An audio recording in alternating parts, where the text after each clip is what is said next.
We all use the same phrases, but we've all got slightly different interpretations of what we mean by that. And that's a problem. And so a lot of the work that we do is helping government and ports use not only the same language, but potentially defining what we mean by that language. Hi, I'm Belden Menkus. Welcome to the Purposeful Strategist, the podcast that shifts the conversation about purpose and strategy from what organizations should do to what business leaders actually are doing and what they've learned along the way. My guest today is Geraint Evans, Chief Executive Officer of the UK Major Ports Group, the trade body representing the UK's largest port operators, which together handle around 3/4 of the nation's maritime trade. UK Major Ports plays a critical role at the intersection of infrastructure, trade, and national resilience, supporting ports that underpin everything from global supply chains to regional economic growth. Before taking on the role in 2023, he served as a special advisor in the UK government under 3 prime ministers before becoming a partner at strategic consultancy Stonehaven, advising leaders on policy, infrastructure, and long-term strategy. I'm keen to explore how he's now bringing that perspective to the ports sector and how he's thinking about investment, sustainability, and the future role of ports in a rapidly changing economic and geopolitical landscape. Geraint, welcome to the Purposeful Strategist. Belden, it's great to be with you, and thank you for having me. That's real pleasure, real pleasure. Just kind of get us started. For listeners who maybe aren't entirely familiar with the port sector, how did UK Major Ports come into being and why does it exist? It's fascinating, actually, because there's a huge amount of variety of how ports operate around the world. But the UK, Australia, and to a certain degree, Brazil are particularly interesting because of the way we have private ownership of ports in these markets, in these territories. Now, most people will be aware who work in and around the sector that you have the concession model where various operators will come to an arrangement with a particular government or a particular ministry to operate a port for 20, 30, 35 years, but ultimately it's owned by the ministry or owned by the state. In the UK, during the 90s and during the Thatcher government, under a swathe of privatisations, the port sector was largely privatised. And of course, there are distinctions in that. You think about the Port of London Authority, which operates the 90 miles of the Thames, and also the Belfast Harbour, which is part of the Major Ports Group, but has obviously given its role in the city of Belfast. I think it's about 35% of the city of Belfast.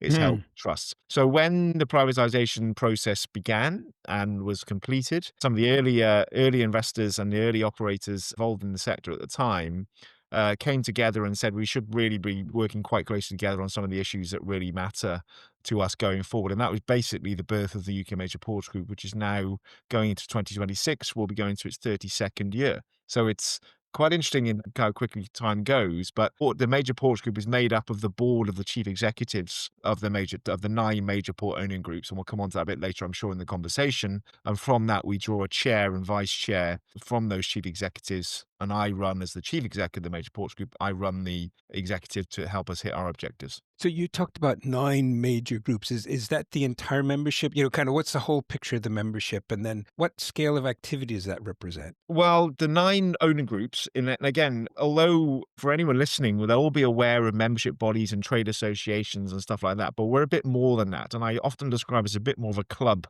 than a trade association because we have 9 owning groups and that is it.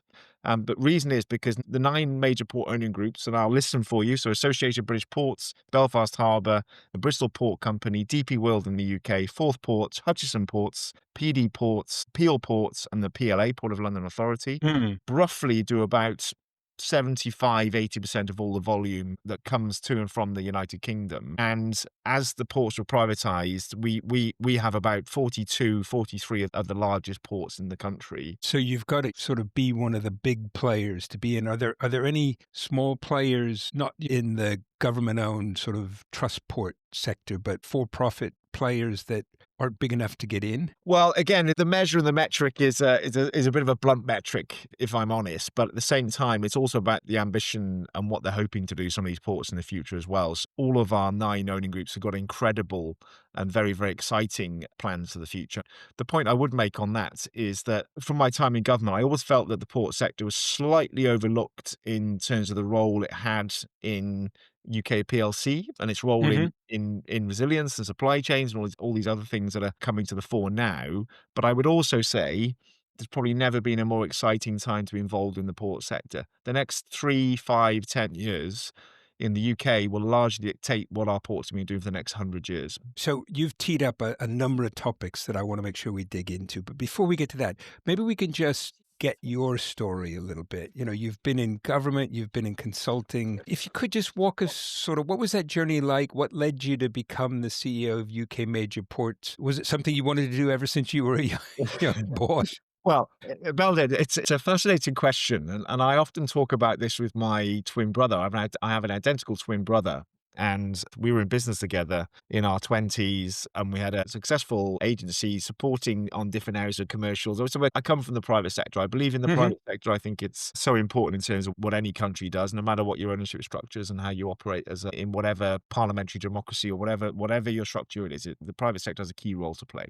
I come from Wales originally on the west coast of the UK, and this is an area that has always needed to have more private sector investment. It's always struggled to attract private sector investment. So I used to do a lot of this work, as did my father, actually. I was then approached, and I'm trying to give the short version here, Belden, but I was then Hmm. approached because of some of that work I've been doing in Wales and actually in Scotland and Northern Ireland and other parts of the UK as well, by the then David Cameron government to could I offer some advice to how the UK government thinks about the more forgotten about communities in the UK. Hmm. And the reason I mention this because if you fast forward then to ports, they often Hmm. to be in some of the communities are slightly overlooked on some of this stuff. Yeah. Lots of people choose to go and become a special advisor or a member of parliament or a minister. That's their life stream. That wasn't my life stream actually, but I believe in civic duty. I believe that everyone at some point in their career should do something in the civic realm where they're supporting whatever that nation or whatever their home country is trying to do. So I was always interested in that.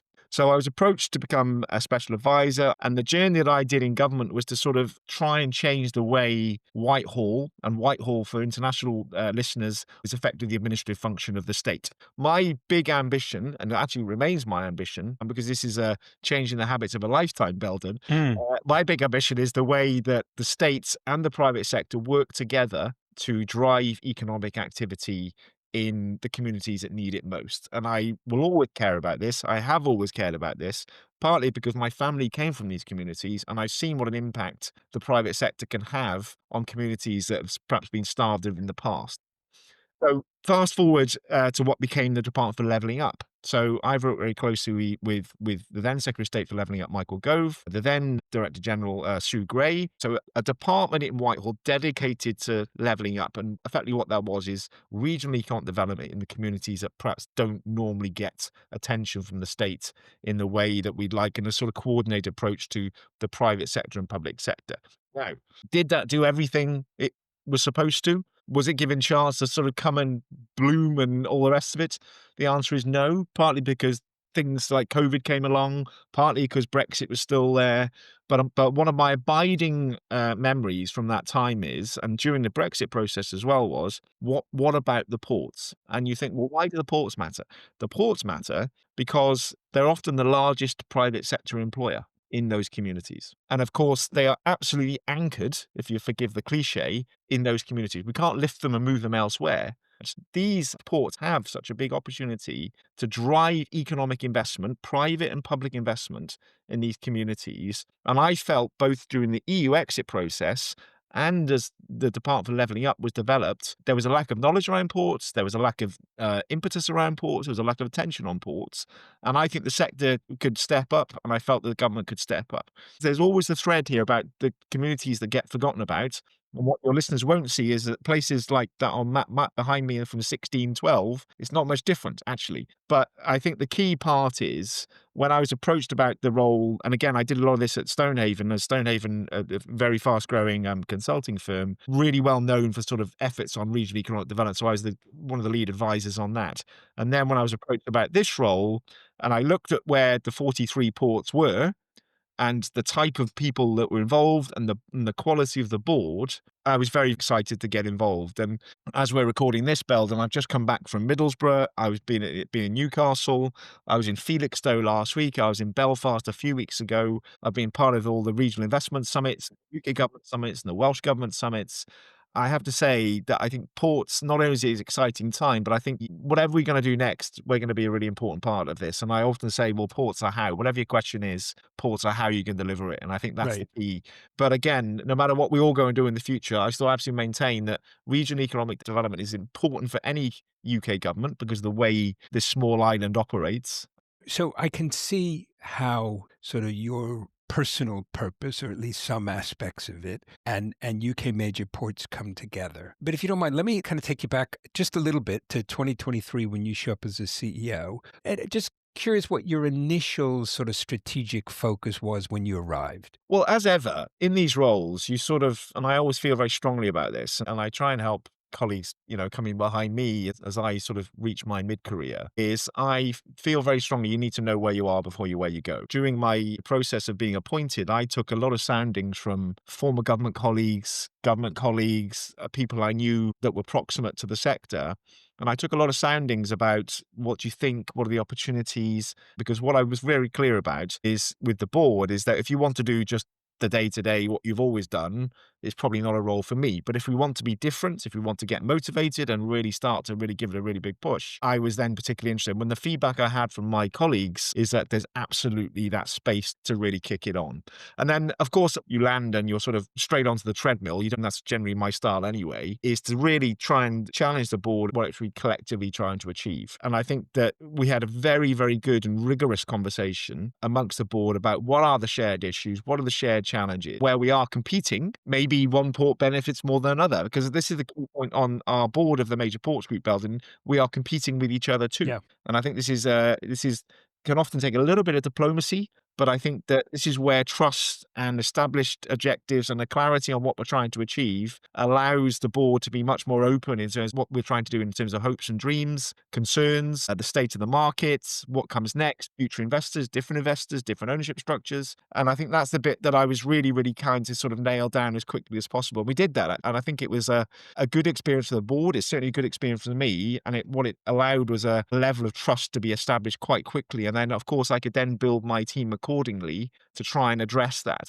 But again, we don't have the luxury of huge teams, but I quite like small teams because we're accountable and we can be fleet of foot and versatile. And I know that my board likes that as well because they can help us steer and all the rest of it. I should also say that within about 3 months, a very well established and a hugely credible chairman decided to step down, which we knew about. That was an interesting journey because their chairman that knew the major ports group inside out, a great man called Charles Hammond, who was the former chief executive of Forth Ports, had done a couple of terms as chairman. So we then went through the process of appointing a new chairman. So we then appointed a fantastic chairman, the chief executive of Associated British Ports, Henrik Peterson, as chairman just over 3 years ago. And I have to say he's been fantastic. And Claudio Veritario, our vice chairman, who's the chief executive of Peel Ports, has also been a great support to me and working absolutely closely to make sure we have the board with us and making sure we're sticking to our objectives. So I have to say that I think that was, although I was sad that Charles was going to go off and do something different after stepping down from chief executive of Forth Ports, I think it was helpful to have a new chair coming in,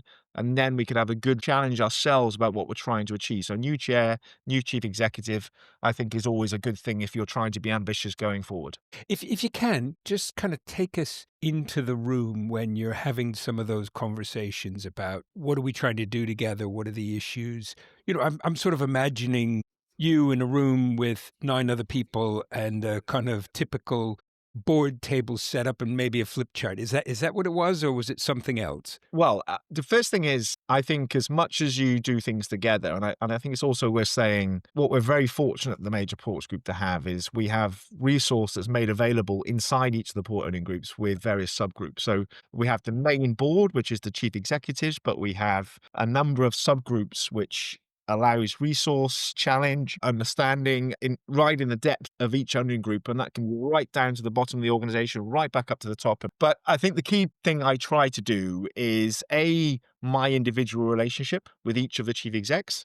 But I always say that the board meeting is the least important part of that working relationship. By the time we get to the board, we all know what we're trying to do. So I spent a lot of my time establishing my own relationship with each of the chief executives, and all very different, but all fantastic in every way. And also then allowing them to get to know each other better. This is not done in a formal way, Belden, but we've encouraged two or three to go off and think about something, three or four to go and think about something else, and then we reconvene in the board setting. But coming back to your question, yes, effectively, we sit in the olden days, it was a smoke-filled room with sort of, you know, a big flip chart in the corner, or rest of it. It's not quite that, but we have challenged ourselves, and I think you can only do that in a private board setting. And I will often speak to my board both before and after our board to say, how can we land this bit over here? Do we understand why we've done this down there? And I think that allows then the conversation on the board is that people are briefed. And Belden, again, this is a broader point. We've all been around long enough to understand some people go to their boards and have read their papers. Other people go to their boards and may not have read their papers. Yes. I have to say that the major ports group, and I'm very clear with them, I said, we send you a lot in the packs a week before, read it, digest it, challenge us on it, and then because we get a better takeaway of actions if you Mhm. know that you've actually thought about your papers and everything else like that. So I found it really, really encouraging because my board are absolutely engaged and actually take it seriously and know the issues, and they know each other's issues, and I think that makes for a very, very healthy debate when we actually get into the boardroom itself. Mm. So one of the things I think I'm hearing in that, well, a couple of things just to draw out, make sure I've got them right. One is that to some extent, the strategy work is kind of ongoing, Yeah.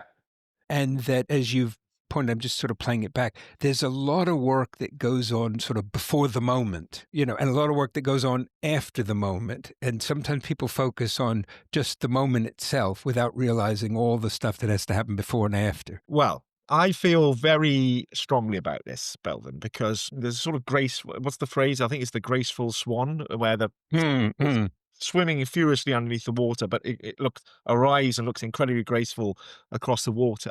But, and this is the approach I took to my time as a special advisor. Now, mhm, as a special advisor, you can take one approach or another. I took the approach, and again, going to government being slightly older, the special advisor there is not just to carry the bag and seek the praise of their particular minister at the time. The special advisor is a political entrepreneur. And what I mean by that is it's their job to initiate, but also execute on ideas and make things happen. I think I've always taken this approach in anything I've done. There's sort of people who watch things happen, mm, people who make things happen, and people who say what happened. And I've always tried to be the one that someone who makes things happen rather than A, I didn't know what was happening, and B, I can't believe it happened. mm, So that was the approach I took into government, and I built a reputation as being, if you'll allow me to say it, to be quite effective at that. And that's initiation right the way through to completion. And the reason I mention this is because I feel this very strongly, particularly when you're dealing with 50 or 100 things in a day in government. What you have to do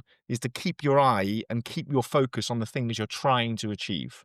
And that's why, as you quite rightly say, strategy's never finished, but you have to focus on what you're trying to do and be yeah. consistent.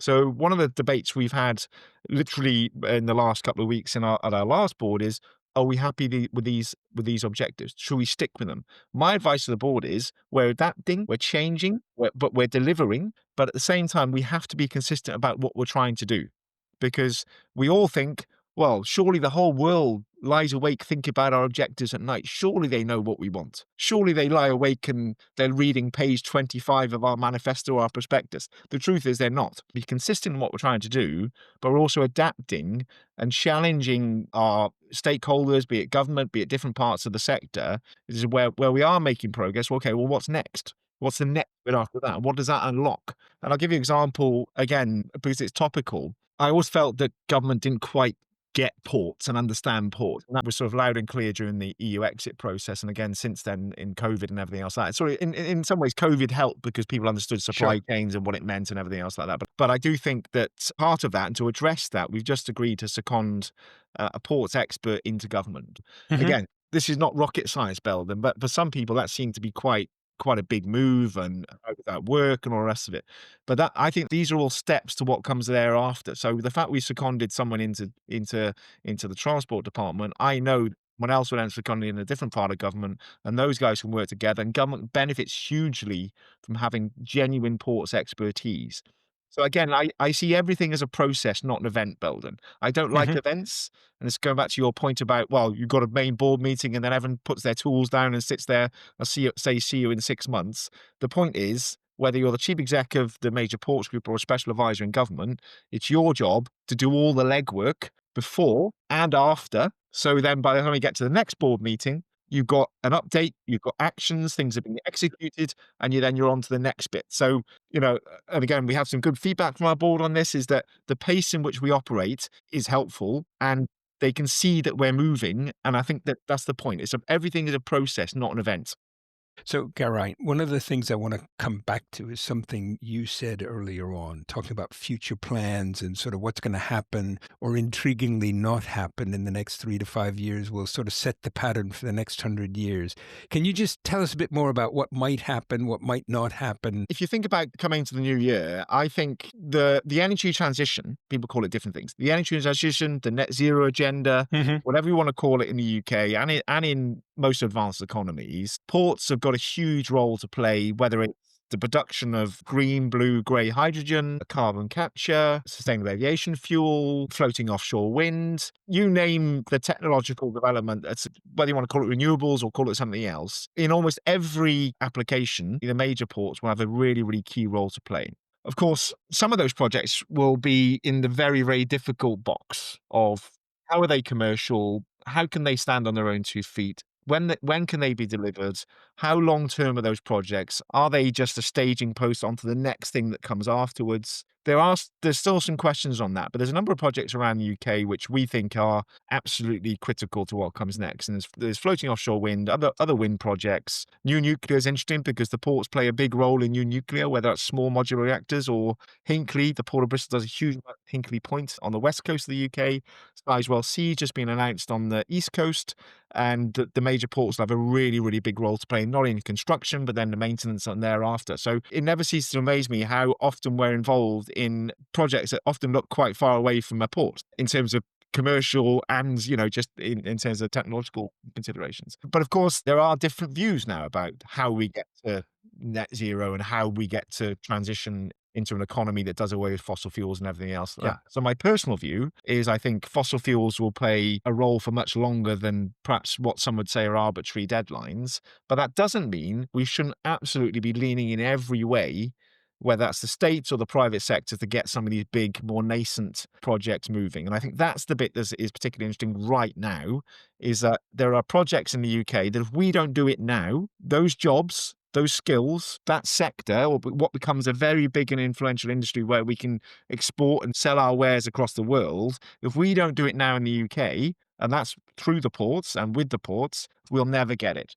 Can you give us an example of a particular one that you feel is important or captures your I think floating imagination? offshore wind is a great example. Yeah. In the Celtic Sea and in the Northeast, and we work very closely with the Crown Estate and many parts of government that are working hard to sort of get this moving. We are at a sort of tipping point on this, and we're really keen to make some progress. And we feel very strongly that government and the ports can really lean into this. But if we don't get it, it will go to a different part of perhaps go to a different part of Europe and a different part of the world, and then we perhaps lost that opportunity. And it might be we do small bits of maintenance rather than the big prize about developing the skills and the skills base, with a port being at the centre of that. So floating offshore wind is one example. There's a couple of others around the UK as well, which are a little bit more nascent.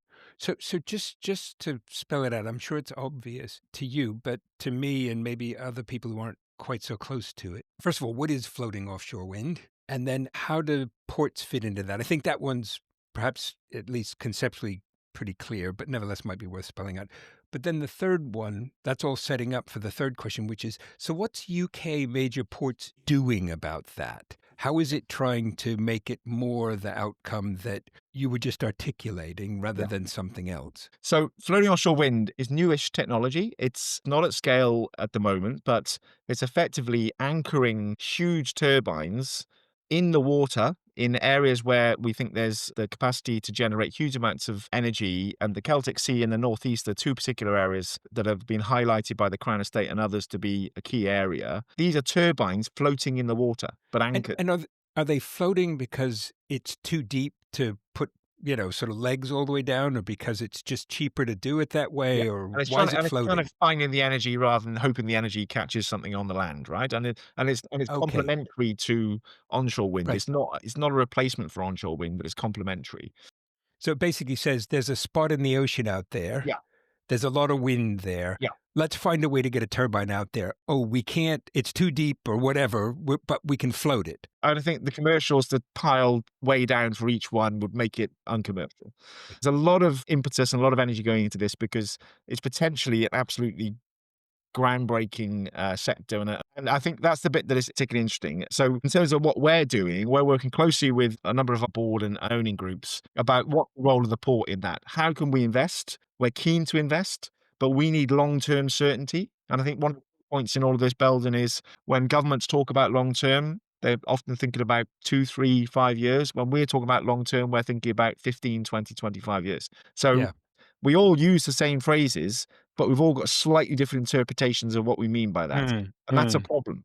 And so a lot of the work that we do is helping government and ports use not only the same language, but potentially defining what we mean by that language. So whether that's, like I said, long term, your view of that is completely different to mine. My view of that is completely different to someone else.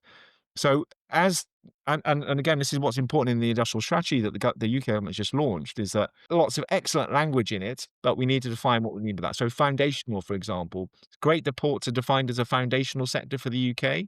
Ultimately, what that should mean is there's a weighting and an understanding of how foundational ports are in the economy and all for the and for new things coming forward as well. And therefore, the justification for working on X, Y, or Z is much clearer.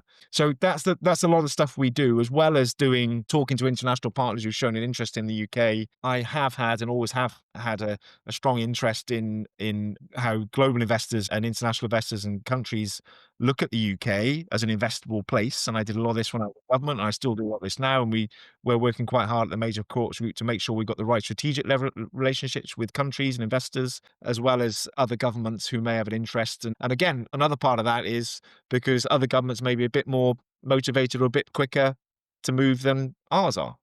So it's important I can't quite say we look around corners them, but, we are often looking at what Yeah. else is happening in other markets because we are in a global race on some of this stuff. And that's the key point, is that not doing something is a decision too. Absolutely, absolutely. Just one thread to pull out of what you were saying there, because there was an awful lot of richness you covered there. This question of making sure you're talking about the same thing, even if you're using the same words. I think I can see how that's a challenge, sort of between major ports and the government, but I've seen that's a challenge around almost any board table. Anytime you get three people together, you've got that problem. Well, isn't that true? Isn't that absolutely true? And I reflect on this because I think for any of us, we've all got a responsibility to think about the other guy's view of the world, right? And I think that gap is often quite large between state machinery and private international investors. That can be quite a big gap at times. And there's nothing wrong with that. But part of the reason why we exist is to try and make sure that gap is as close as possible, whether you're a government or whether you're a private sector investor. And I quite enjoyed a lot of that because I think I always know there's a bigger gap than people think there is. Clearly, that's one of the key things, is to recognize that the gap's there, and as you say, it's probably bigger than anybody thinks. We're gonna wrap up here in a minute, but before we do, sort of a quick background question. You and I were introduced by Robin Mortimer, who's the chief executive of an organization you mentioned a number of times, Port of London Authority. How did you two get to know each other? Was that through UK major ports, or did you know each other from before? First thing to say about Robin has transformed the PLA because his experience. So we didn't work together, but we have similar colleagues and we both knew in government. Mhm. So Robin was a very, very effective and capable civil servant in DFT and DEFRA and different parts of government. So again, when I looked at this role and I looked around at the board, I thought, well, who are the people that I think can be really interesting and a really great partner in crime, for want of a better phrase? And when I saw Robin, I thought, well, there's a guy that's absolutely fantastic and really understands how government works and has got a really, really strong perspective on some of the challenges that we come up against in terms of our dialogue and relationships across the piece. Mhm. So when I first had the chance to meet him, I was seriously impressed with his view of the world, coming from a Thames and port perspective. But also, I've lent on Robin a lot during our board conversations to sort of have a good dialogue about what are we actually trying to achieve, what are the challenges, what are we trying to do in terms of taking things forward. So Robin is, I think, a fantastic advocate for the sector, but a bit like me, he's someone that's come from government and therefore has a much broader view about what are the challenges in government and all the rest of it. So I'm a huge fan of Robin's, and I know how highly thought of he is at the PLA. Well, likewise, a big fan myself. Maybe that's part of why I wanted to ask the question. Anyway, I guess the final question I've got is because you've really shared a lot with us and left me with some things to think about, which is always great. But is there anything else you'd like to leave our audience with? A challenge, maybe a misconception around ports you want to correct, or a hope for the future for the sector? Anything you'd want to leave people as a last thought? For anyone listening, they think, wow, ports, why does that matter to me? I can almost guarantee there'll be something in their sector or in their organization where ports are playing a critical role in taking things forward. The other bit that is just worth touching on very briefly is that as much as we're the enablers, the key bit going forward is our role in the resilience of nations and as a whole. Say a bit more about that. So the dual use of ports is going to be a big issue. And obviously, with the rising geopolitical tensions, how our ports will support our military efforts, our broader efforts for resilience, keeping supply chains open, as well as the ability to do the logistics for different bits of the state is going to be a really big issue. So as much as we're the enablers, and I can guarantee that anyone listening, they may think, I bet I've got nothing to do with the port. I would take a very healthy bet they will have a role somewhere. And Hmm. also, just in terms of protecting the realm and the resilience of each nation, the major ports of any country have got a really, really big role to play. And again, that is going to be a very big part of what we're going to be doing over the next 5, 10, 15 years. There's a couple of things there. When people think, well, what's the role of ports? Why do I need to think about ports? The dual bit is really important. Supply chains for almost everything we touch, but also then the other side of things with how we work together from a security and resilience perspective. Yeah. Yeah. Well, and obviously something that's sort of moving its way up the agenda. Geraint, thank you so much for joining us. It's really, for me, I figured it would be, and it has been a bit of an education. I thought I knew ports reasonably well, but I've definitely learned a few more things here, which has been great. So thank you for joining us. No, not at all. It's the least I could do. And thank you for having me. And I look forward to speaking to you again. Likewise. All the best. Thank you for joining us for this episode of The Purposeful Strategist. In addition to being available on our website, you can find us on Apple Podcasts, Spotify, and Google Podcasts. If you enjoyed this episode, please do follow us and leave us a 5-star review. It helps others find the podcast. Thanks again, and join us soon for the next episode of The Purposeful Strategist.